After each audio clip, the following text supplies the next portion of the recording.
Hello, everyone. I wanted to share my story in some details. I was kind of hesitating to, make a video, but you know what? I thought maybe I should do that because few people thought maybe, maybe I'm not a real person. Some people thought there was some Jewish conspiracy going on, and all sorts of ideas out there. So I wanted to make a video to show that I'm a real person. I was born I was born into an Ismaili family. My dad is Ismaili, my mom was Sunni, and I was raised as an Ismaili. And around the age of maybe 18 or so in high school, I found Islam. Some of my friends invited me to read the Quran, and I started reading it. I started praying, what was called namaz or salah. And I got really excited. I found the Quran, and I got really excited about it. I really liked it. And I said, hey, this is God's message to me. I didn't look into it too critically. I felt like, I looked into a little bit of other religions and stuff, and I felt it's just instinctive, and I felt like this is something, good, something I want to follow, God's message. And I started praying 5 times a day. And, eventually I took a deep dive into Islam. I started following it with all my heart and mind. Within like a few years after that, I started university, and then I got married, and then, what else? And then I started working. So when I was working, I tried my best to implement Islam. I would pray even at the office. I would find a stairwell. I would go and pray wherever I could, and or I would get, if we had a prayer room, I would invite other people to come pray with me. And even at university, in the middle of exams, I would stop to pray. I would ask them, can I please get up? I need to say my prayers for Maghrib especially. And yeah, I was following it to the best of my ability, to be honest. I sincerely believed in Islam. I used to give out some DVDs. I made some DVDs of my own with some Islamic videos. I used to go from mosque to mosque, videotaping lectures and at conferences, and I wanted to promote it because I felt truly in my heart this was the true religion. I wanted people to go to Jannah. I wanted Allah to be pleased with me, and I wanted to follow the Prophet. And so that's what I did. I created a website, lightuponlight.com, and eventually another one, versebyversequran.com, to promote Islam because I believed in it. And there's still a bunch of videos on there if you go and see of that I videotape myself, some of the lectures, and some of the other ones I got permission from others to put online.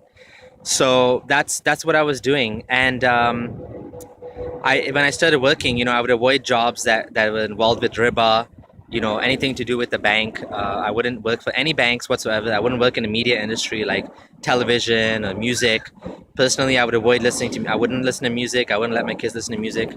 I even put my kids in Islamic school, for as much as I could afford it, even though it was expensive here in Canada. But I mean, that's what you do, right? If you're a Muslim and you truly believe in it in all your heart, as well. I used to rent. I didn't have a mortgage because I believed in it.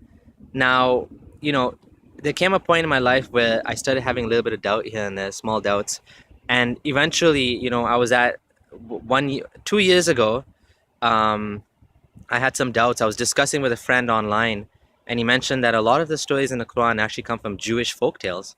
And I was very surprised about that. Like, Jewish folk tales. I said, no, no, no. You mean it came from the Bible or the Hebrew Torah?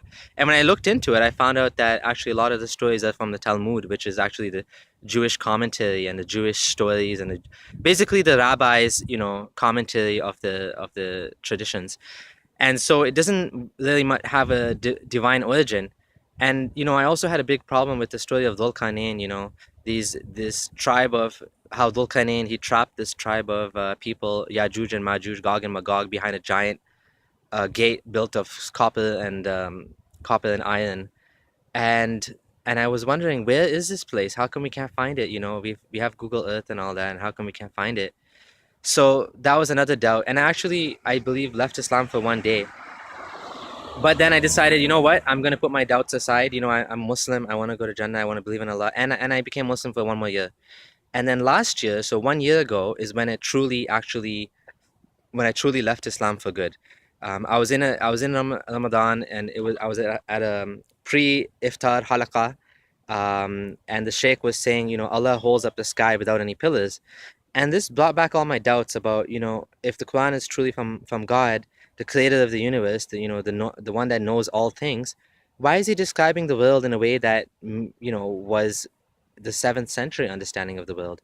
Like, the sky doesn't have, okay, we know the sky doesn't have any pillars that you can see, but there's no need for pillars. Like, we're just a ball in space. Sky is just, it's just emptiness. It's just emptiness of space. So there's no there's no need for any pillars, visible or invisible. And there's many things like that, like the orbit of the sun and the moon. Why Allah describes an orbit of the sun and the moon? Like, we know the orbit of the moon is around the earth. That makes sense. But the orbit of the sun, like, what orbit would that be? I looked into this and I found, well, there is an orbit. It's a 300 million year orbit of the sun around the Milky Way galaxy, which has nothing to do with humanity whatsoever, because it's completely useless. But of course, at that time, the Muslims would have thought that this orbit is an orbit of the sun around the earth. And even in a Sahih Hadith, Prophet Muhammad, he asked his companions, do you know where the sun goes when at the time of Maghrib? And they said, Allah knows best and his messenger knows best. And he said, it goes beneath the throne of Allah. Now we know the sun is actually still there, and it's actually the earth that's going around the sun. So this one and many other things, they didn't add up to me, that why the creator of the universe is making these mistakes, or describing it in a way that doesn't make any sense today, now based on the new information. And it made me wonder, is it truly Allah the creator, or is it just coming from a man that lived in the 7th century, that believed these things and was basically writing them as he went? And so, the stories in the Quran, like I said, Dhul Qarnayn, where is Gog and Magog, Yajuj and Majuj? There's supposed to be, millions and millions of them stuck behind this dam. We haven't found any giant gate anywhere in the world. I mean, even some of I think it was Omar, we went to look for it and they didn't find it. I mean, it doesn't make any sense, right? And so these things, my doubts began to grow and grow. And eventually I got to the point where I said, this can't be from God. I don't believe in this anymore. And because my doubt became more than my certainty. And when I started to look into each one of the claims that of in the Quran, that the Quran is actually from God, like embryology and the mountains and all of these things, including the language, I found they just fell down flat. Like, for example, you know, embryology, all you have to do is look into these things in detail to see how people misrepresent the Quran to be a scientific thing, when actually it's not. These stories were meant to be like, kind of to bring you to remember God, and to say, look how amazing it is that, the embryo, how it grows. It wasn't meant to be, scientifically accurate. And when you look into it, you find it's actually, the idea is flawed. And same thing with the stories in the Quran, like, if they were true stories, why is it that we're finding trouble, verifying these facts? I'll make another video about Dhul Qarnayn in the future. It's a longer topic, but in summary, I just don't believe that there's any possibility that this actually came from a divine being, this book, the Quran. And when you look into it, you find many things that don't add up. And this is why I had to eventually leave Islam, despite all the investment I put into it, emotional investment, and my personality, my friends, everything was Islam to me. So this was a huge loss, losing God. And some people want to know what I believe now. I personally don't believe there's any God, so I'm atheist. But if someone would ask, well, where did everything come from? I would say I'm still learning, and I don't think we have all the answers. But it is possible there is a force, outside of the universe.